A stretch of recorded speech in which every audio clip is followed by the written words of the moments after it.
your fleet of cars, they said worth 5 billion, you know. So I saw them. I saw the G-Wagon, I saw the Ben. If you talk about my fleet of cars, yes, I have a Rolls Royce, I have G-Wagons. The latest one? Yes, no, I have G-Wagons, not one. I have 2 bulletproof G-Wagons. The other one, G-Wagon 800. That one, sir. Just that one. Most of these things are gifts. Most of these things, I have a lot of friends. To pick money to, I bought the Rolls Royce myself. I have a Maybach, bulletproof Maybach. I bought it myself. The other G-Wagon in Abuja, I bought it myself. Others, yes. But my Lexus 570, I think, or what, bulletproof was bought for me by my friend.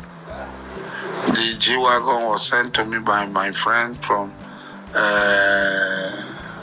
Benin Republic to mark my sister with. But it's about $1 billion plus. Hello guys, welcome once again to Think Tank TV. Now, Nigerians has continually reacted to the recent video that was released by Asari Dokubo, where he has flaunted massive wealth with luxurious cars to the tune of over 1 billion naira.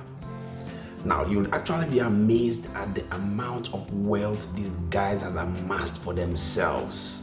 But truth be told, some of his experiences by virtue of his exposures and travels to over 70 countries around the world has exposed most of the shenanigans and failures of our Nigerian political class. I'd like you to sit back and get the full details of this interview, as it is very expository, but please don't go anywhere. I'll be coming back to give you my thoughts about it. Take a look. I want to start with woman capital development. I have under my employment 3,218 persons, and the male, my male employees who dominate the workforce, the least paid person is 150,000. People go home with as much as 2 million, and my female employees, the least person is 100,000. So see, it is better to make people to have food on their table than go on to do projects that tomorrow nobody will remember. But let's talk about what we have done. This place where we are, when you go out, you take some clips of it, was a forest.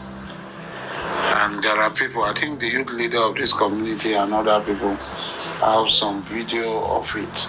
So it was a forest. And this is our grandfather, Chief Dicton Big Harry. This is his settlement in Obuama.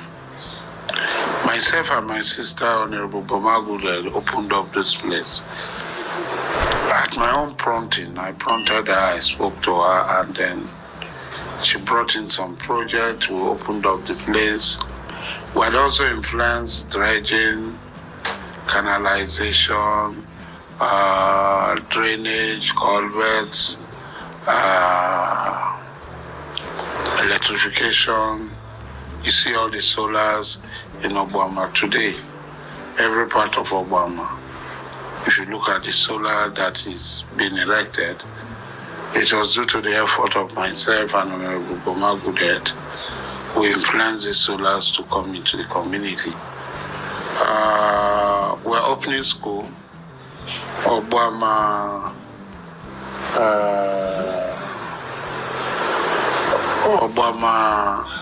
utility company. We're setting up our utility company that will supply water and electricity 24/7 to Obuama Community. It's a very big, it's a tall dream, but inshallah we're going to achieve it, myself and my younger sister. What is your plan? What's the bigger plan you have for Rivers State, being amongst the top 50 billionaires in the state? My aspiration is to change the narrative for Rivers State, is to change the narrative for Nigeria. I've traveled to 77 countries. And all the 77 countries I've gone to outside Africa, Nigeria cannot even stand. Look, one village in China is bigger than the whole Nigeria. One village in China. I was in a village in China. I went to buy check on Tesla Industries. I want to set up a Tesla company here in Obuama. So our partners took us to the factories.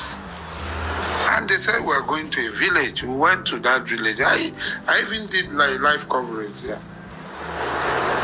On one side of the road we're going, I counted more than 200 skyscrapers of about 25 stories and above. That is, you had Abuja, Lagos, Port Harcourt, Kano, Kaduna, and they don't have up to, if you add all of them, they don't have up to 200. That is one side of the road, and they said it's a village. Go. And you go there, almost all the plants are textile plants. They are in their hundreds, factories. And I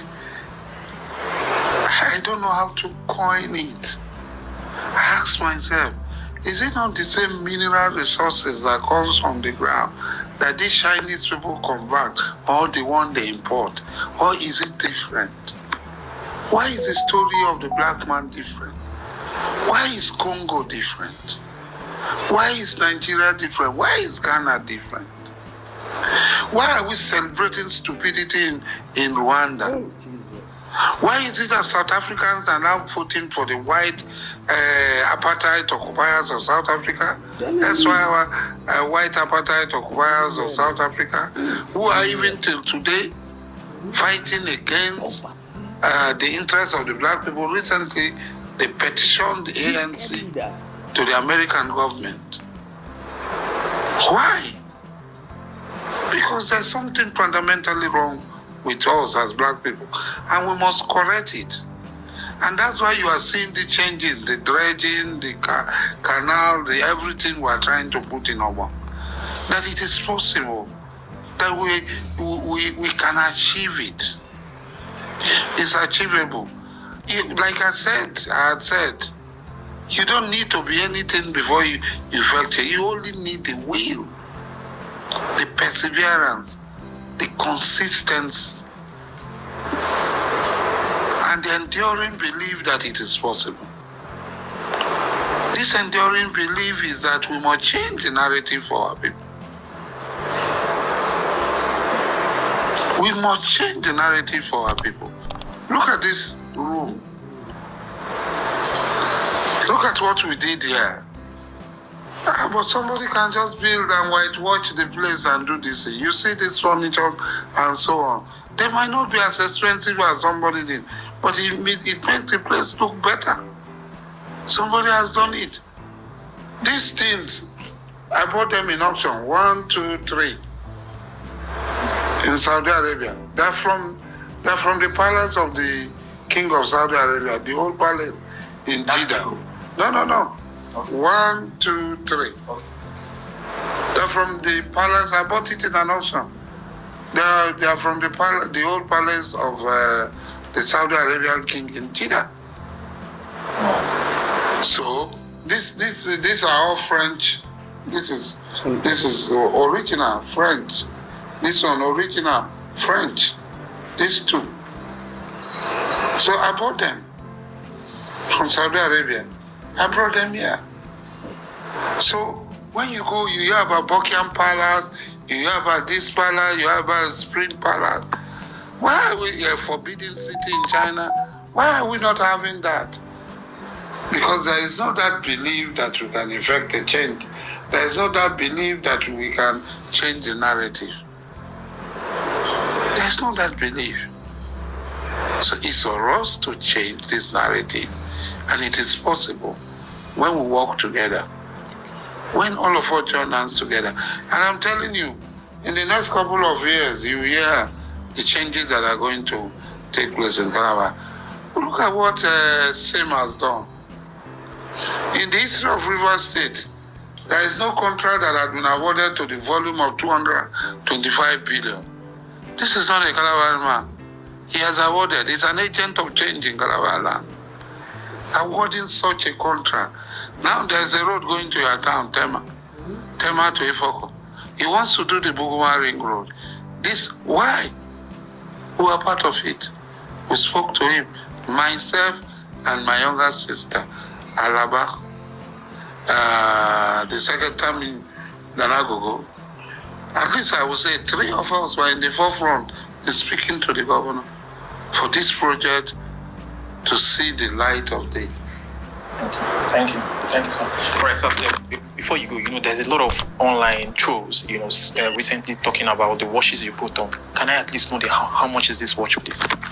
Most of these watches are not, I didn't buy them. They are gifts from my friend. How much does it worth? So I don't know. I've never checked. Okay. I only know that. What 50 million? No, I only know that my friends gives me, like during my birthday, I received so many gifts, watches, scarves, shoes.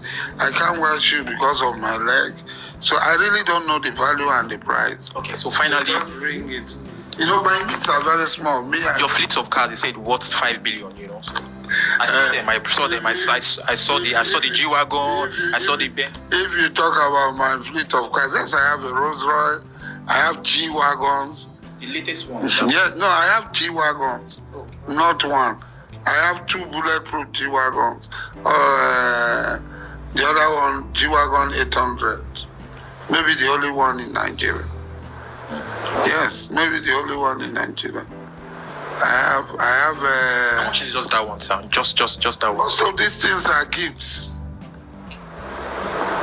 Most of these things, I have a lot of friends. To pick money I bought the Rolls Royce myself. I have a Maybach, bulletproof Maybach. I bought it myself. The other G-Wagon in Abuja, I bought it myself. Others, yes. But my Lexus 570, I think, or what, bulletproof was bought for me by my friend. You've seen it for yourself. Now, the truth is that I've never been an Asari Dokubo fan, but there are some things I've actually learned from the video he just did, like you watched a few minutes ago. The first of them is that Asari Dokubo is always a man that is himself. Be yourself. He's never a bootlicker who is always taking actions by virtue of what people would say or think about it. And I think that is what has actually made him to get to this apex where he is right now. The second of them is that he's a self-confident person. Yes. Regardless of his connections and his associations with people, he's that kind of person that tells you how it is with so much audacity, without caring about what people think. He's very confident. He goes ahead to say it how it is and how he feels per time. Even though a lot of people have the assertions that most of his support is politically based, but the truth is that it takes a lot of guts and confidence to come out and speak against the person you have once supported. And that is the kind of person I see in Asari Dokubo. He's a very confident person. And the third on my list is that he's a very realistic person. He says it the way it is. One would amaze how that after going to see President Bola Ahmed Tinubu after he was inaugurated as president, he can still come back and backlash President Bola Ahmed Tinubu for some of the things he's not satisfied with. I think that's actually a very rare quality a man should have. Regardless of what people think about whatever it is you say, he comes out to say it how it is. He's a very realistic person. And the last of them is that Asari Dokubo has gone ahead to expose most of the shenanigans of our leaders. When he was doing the interview, I began to think about the fact that he said he had traveled to a village, in quotes, in China. And on one side of the streets, you see skyscrapers, over 200 of them. And we went to begin to analyze how many skyscrapers do we have totally in Nigeria. That tells you that our leaders have mostly misplaced their priorities, and that is why Nigerians are not getting the dividend of democracy. Please do want to drop your thoughts in the comment section. Let's get to know what you think about the flaunting of Asari Dokubo's wealth, from cars to houses to affluence to monies, and we'll be continually here to serve you. Many thanks indeed to all our viewers and returning subscribers. We really do not take it lightly. My name again is Moses, and this is Think Tank TV. See you on our next video. Bye for now.